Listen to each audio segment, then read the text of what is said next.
Hey everybody, welcome to Comics Now for March 2018. February was a wild month for me.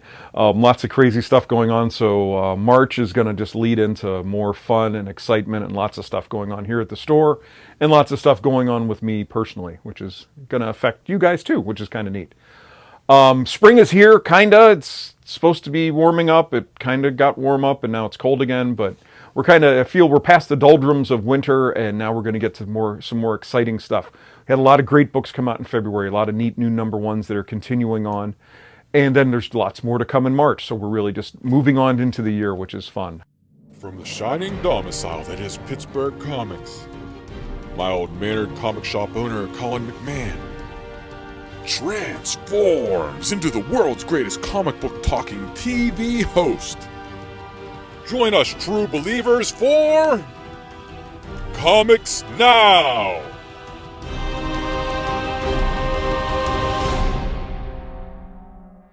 March is Women in Comics Month, so I'm doing my part to help celebrate that, and we'll be doing double points on any comic book that has a female creator. So my only requirement is that you point that out to me because I'm not going to be looking at the credits of every book. But if you're getting one because it has a female writer or artist or colorist, please let me know and we'll make sure you get the extra points for it. But yeah, we're going to be really focusing on some women comics here in the store this month. We have a little display set up of lots of great female creators that are out there doing their work. Book Club this month, they just announced a really neat project where they're bringing back Sandman and the Sandman characters. And Neil Gaiman isn't writing it, but he's going to be overseeing it. So for March, we're going to do, actually it's going to be the first week in April because we normally do it the last Friday of March, but it turns out that's Good Friday.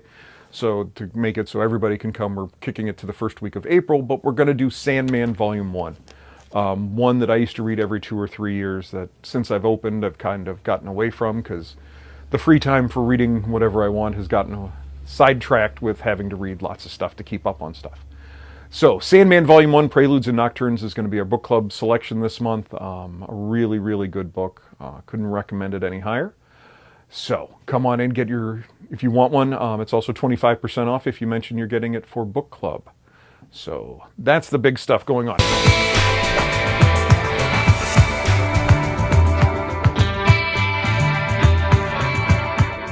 Now, why was February fun and exciting? Well, we had our Comics Pro meeting, which is always kind of the highlight of my year. It happens in February when everything's kind of dark and gloomy, weather-wise, and not a whole lot going on. So went out to Portland again to the Comics Pro meeting.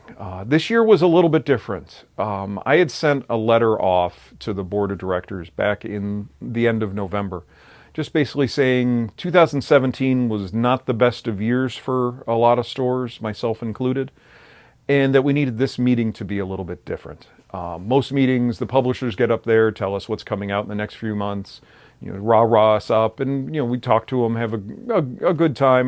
The best part of the meeting is talking with the other stores, getting ideas, things like that.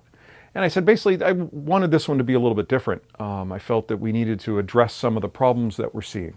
My particular problem is just I'm seeing customer drop-off. I'm seeing fewer people coming through the door. And so I wanted to talk to the publishers about how to help me with that, how to help me create more excitement, how to reach out to more people to let them know what comics are coming, things like that. So I sent off a letter saying, I just think this meeting needed to be a little bit different. We couldn't just have them up there talking to us about what's coming up. I wanted there to be some discussion amongst the other store owners about what problems we see we're facing, what problems they're facing, and so that we could kind of talk about it and kind of brainstorm ideas and come up with some solutions. But I also wanted the publishers to be there so they understood, so they could hear what our problems are, so they could try to formulate a plan. I also wanted them to come to the meeting with a bit of a plan as to what they're going to do to help get more people into the store, what they're going to do to help promote their books. If you've ever seen a galley, which is like a pre-release book that they normally send out to like the book buyers and the book publishers, just a promotional type thing. The book, it's not the final edition of the book, but kind of a preview of it. On the back, normally what they have is their advertising plan, their promotional plan, and their marketing plan, letting you know what they're going to do to try to push this book. And that was kind of the impression I wanted to get over to the publishers. We kind of need to know this stuff. You're coming out with this new #1, that's great. Who's it targeted at? What's your promotional plan? Or what, do you have one at all? And make them just think about that a little bit more instead of just throwing books out there and expecting us to work hard to sell them. So I sent this email off at the end of November just to kind of get my point across. I didn't want to wait to the last minute and have nobody be able to do anything about it. So I guess the board really liked what I had to say, and they incorporated a lot of my ideas into the actual meeting. Most of Thursday, the first day of the meeting, was spent dealing with us talking about the problems and trying to brainstorm. And it went over really well. A lot of the publishers really took it to heart and were there talking about what they're doing to help us and things like that. Boom has their innovator program, and IDW is doing a lot. So it was just really nice to get some feedback. Also, when I sent the letter, I had offered to run for the board because I didn't feel it was fair to ask the board of directors to do all these things and not be willing to put my money where my mouth was and be willing to do the work. So I was also running for the board. So that's where things kind of went sideways for me on Friday. I was informed that I hadn't been elected to the board.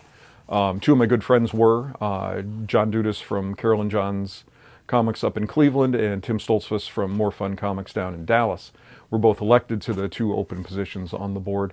But one of the board members was stepping down, and he has a year left on his term, and they asked me if I would be willing to fulfill his final year.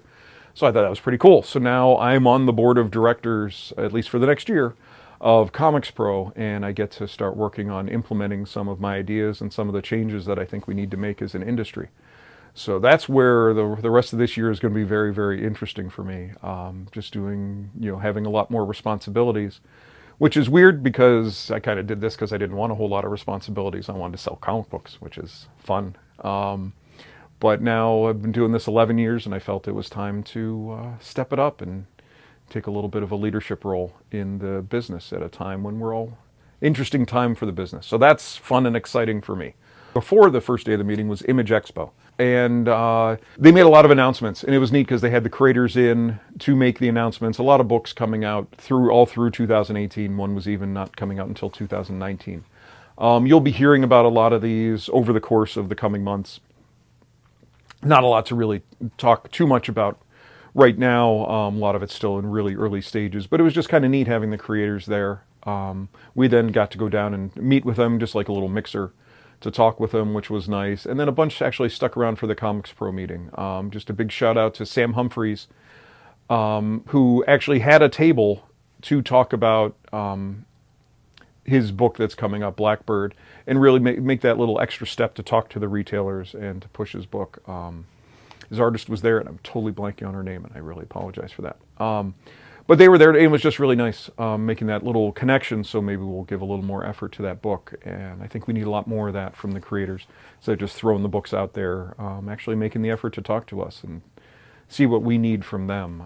Matthew Rosenberg was there doing that. Josh Williamson, again, who was fantastic about that, was there. Joe Keating, who I've known since my very first Diamond Summit, was working for Image and now is a writer. He was there promoting his new book.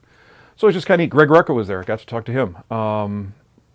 So just lots of neat stuff going on.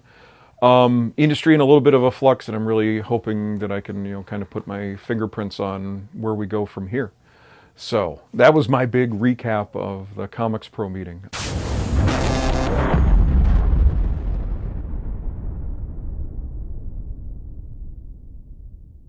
So what else is going on in March? Well, we're going to start with Marvel, because Marvel is the big one. They had the huge Black Panther movie that came out in February, and they're really riding high with that, and where everything's leading up now to Avengers Infinity, Thanos coming for the Infinity Gems. So we've had a couple teases. We've had the Infinity the Warlock special, then we just had Countdown Prime just came out, and now we have Infinity Countdown, which is a 5-part miniseries where the heroes are trying to beat Thanos to find all the Infinity Stones before he can gather them to try to take over the universe. So that's 5 issues coming out starting in March. We also have the death of the mighty Thor. Jane Foster has been Thor for a while, but she has also had cancer, and one of the problems with her is when she turns into Thor, she's vibrant and healthy again, but it also undoes all the effects of the chemotherapy. So when she changes back to Jane Foster, all the progress she's made is gone, and now she's sick again. So apparently the end is coming for Jane Foster being Thor, and it looks like the original Thor, Odinson, will be back in a new Thor #1 coming out, I believe, in April. But in this month we get the final story of Jane Foster as Thor. Amazing Spider-Man 797. Spider-Man's taken a real big jump. A lot more interest in him. They've created a new character, which is the Red Goblin, where the Carnage bonded with Norman Osborn to create a new character. But now the Green Goblin is back, and that's starting this month in Spider-Man. A lot of excitement about that. Dan Slott's leaving the book. He's been writing it for forever, 100+ issues. And he's stepping away from Spider-Man, and this is his last big story. So there's a lot of excitement about this one. Avengers No Surrender is continuing. This is the story where all the Avengers, the Earth has been moved, and they're trying to figure out what's going on. And the original Hulk is coming back. Bruce Banner as the Hulk will be returning in the pages of Avengers No Surrender coming up in March. Iron Man, they're doing a one-shot, Hong Kong Heroes. I guess there's a new attraction down at Disney about Iron Man, and so this is tying in, giving you some backstory for that attraction.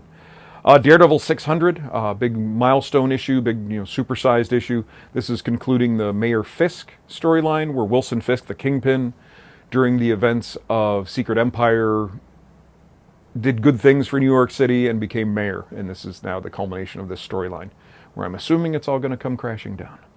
Weapon H #1. This is coming out. They got DNA from the Hulk and from Wolverine, and they created a creature, the old Weapon X program that created Wolverine, got this and created Weapon H, which is basically the Hulk with Wolverine's healing factors and claws.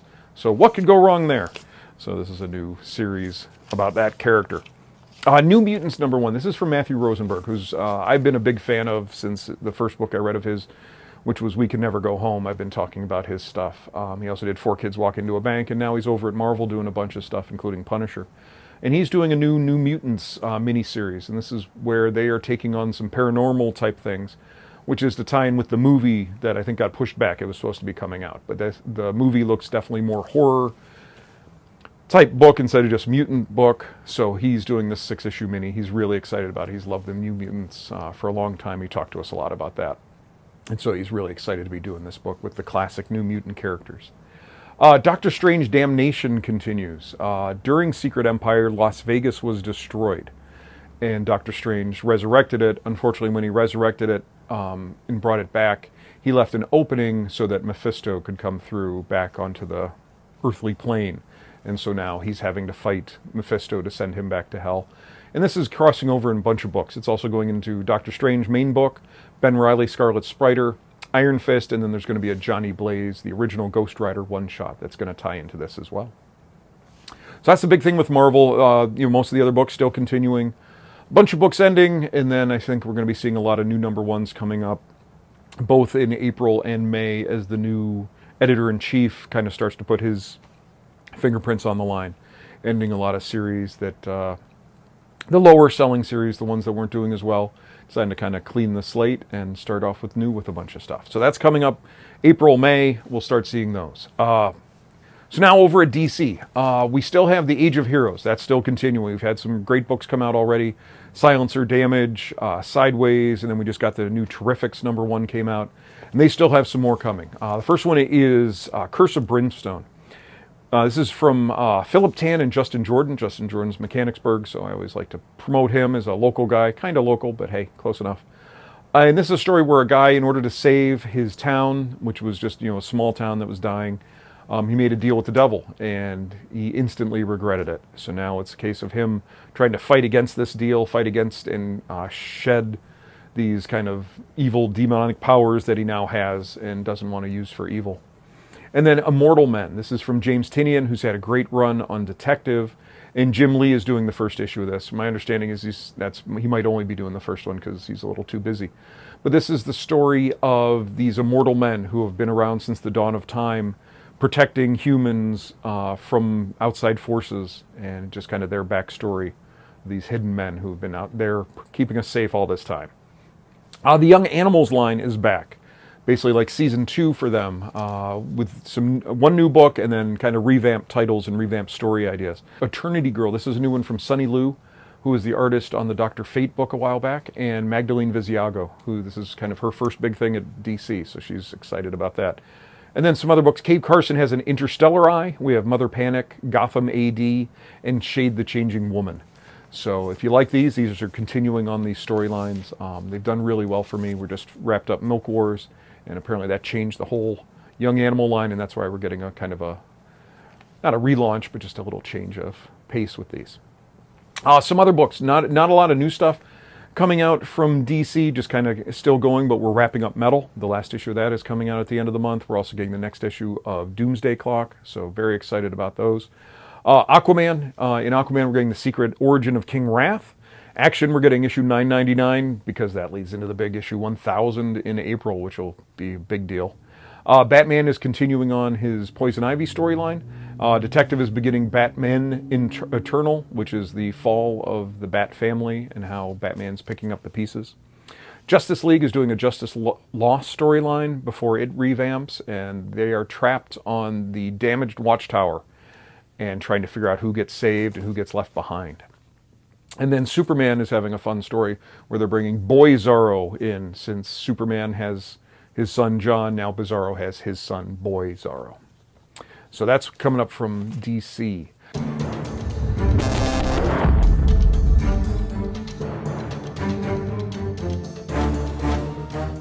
Dark Horse has a couple neat ones. One thing I wanted to point out with Dark Horse, Hellboy is one of their biggest properties and one of their best sellers.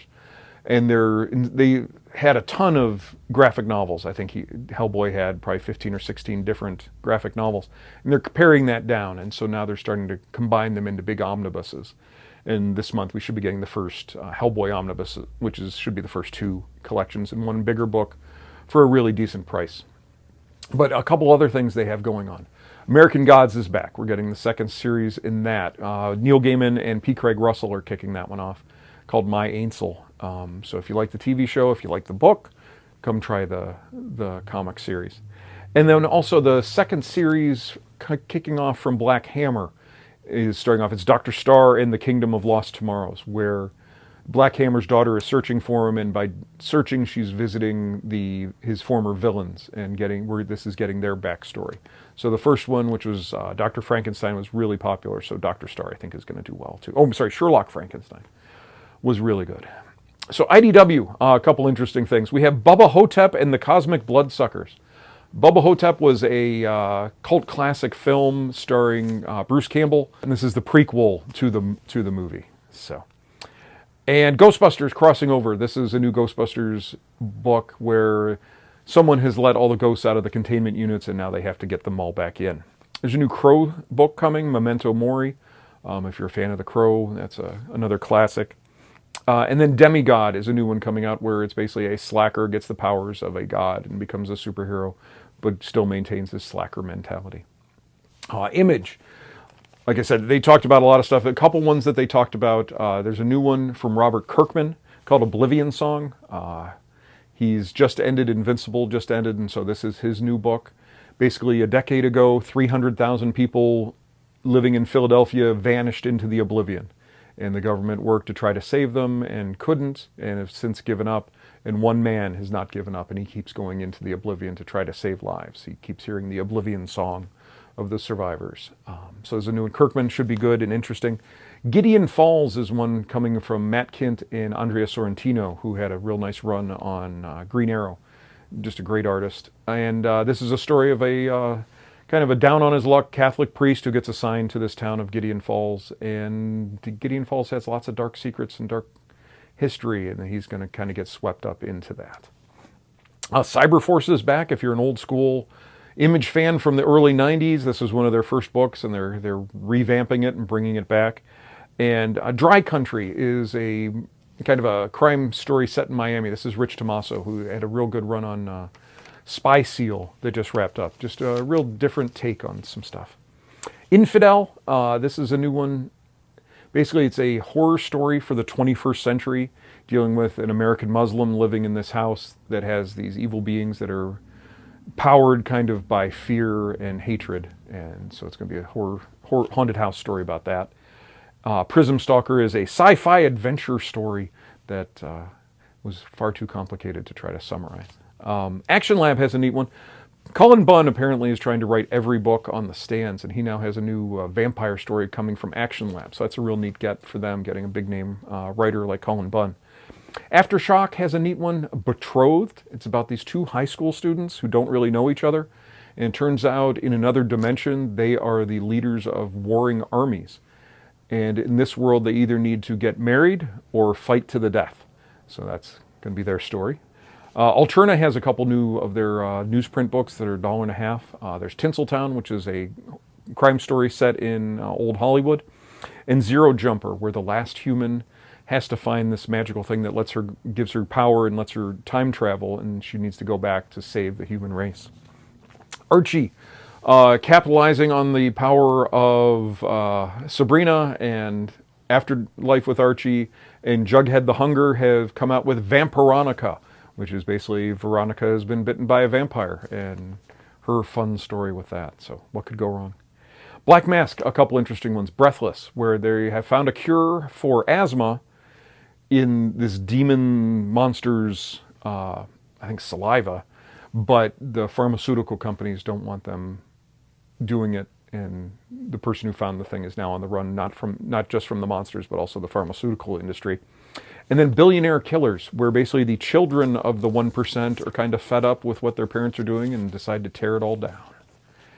Boom has some interesting stuff. They've been great. They were great again at this meeting. And a big thing that they were really pushing was Mighty Morphin Power Rangers number 25. It's the introduction of a new villain who's going to destroy the Power Rangers and how they're going to stop them. This is interesting. They do a bunch of different covers. The books are all going to be black bags, so you don't know what cover you're getting. So it's kind of adding a little fun and excitement to these books. Lucy Dreaming sounds like a fun book where a girl, she's a hero in all of her dreams. And through that, she learns about life and learns about herself. And they also have one called Dodge City, which is about a dodgeball team. So what could go, what sounds more fun than dodgeball? Dynamite has a Green Hornet book. They're bringing Green Hornet back again. This time the Green Hornet is missing, and Kato, the female Kato, has to dress up as Green Hornet to go out and protect the city because crime has run rampant. Lion Forge has a neat book coming out called Puerto Rico Strong, which is a fundraiser for Puerto Rico, and all the profits of this book are going to go to Puerto Rico, so I thought that was nice. They also have a kids book called Encounter, which is done by Art Baltasar and Franco, who are known for doing Tiny Titans, with art by Chris Giarrusso. And if you've seen any of the Marvel kids books, he does most of the art for those, so it's a very distinctive style, but very kid-friendly. Oni Press has a neat one they were really pushing called The Ballad of Sang, where a child was kidnapped as an infant off the streets of the Philippines and is raised as an assassin, and this is his story. They also have a new Rick and Morty book, which Rick and Morty is insane and does really, really well. So they have the Rick and Morty Presents The Vindicator. So if you're a fan of that book, you'll want to get that too. Scout Comics has a neat one. They're kind of one of these little up-and-comers where I don't order a ton of, but they always seem to sell out. Just one of the little guys done good kind of storylines. And they have one called Welcome to Paradise, which is basically described as the good, the bad, and the ugly, set in an underground bunker the size of California. So, and it takes place 3 centuries after the apocalypse. A lot of apocalypse stories coming out. Another one from Titan, The Factory, is like this. It's Mad Max meets Fallout, where a band of mutants have to find this factory, which is the last vestige of humanity left in the world. And then lastly, Valiant has one. If you've been into the store, you've seen my giant Shadow Man standee. They're revamping Shadow Man, giving him his ongoing story. And basically, Shadow Man is the story of a man whose soul was bonded with all these former voodoo priests, and he's super powerful, designed to take on any supernatural threats. He lives down in New Orleans, and that's primarily where he works out of, but he's in charge of the supernatural and keeping them at bay. Kind of like almost a Doctor Strange type character. He's in charge of not the actual physical people, but the supernatural. So those are all the big books coming out this month, all the things I wanted to talk about. Like I said earlier, we're doing Sandman for Book Club. We are doing, this month is going to be Women in Comics Month, so celebrating all the great female creators that are out there. As always, if you're looking for me, find me at the store, pittsburghcomics.com, Facebook under Pittsburgh Comics, Twitter and Instagram under PGH Comics. I will definitely try to be keeping the content flowing there. I got a little stalled when I was out of town. So that'll be all coming. So as always, thanks for watching, and stick around for Comic Previews Theater. Thanks.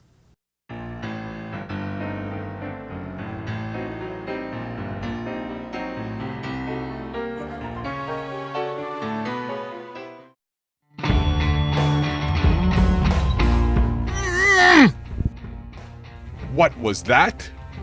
No. Don't tell me. I speak excellent mouth stuffed with gag. Years of experience. I'm going to go with... What is this? Where am I?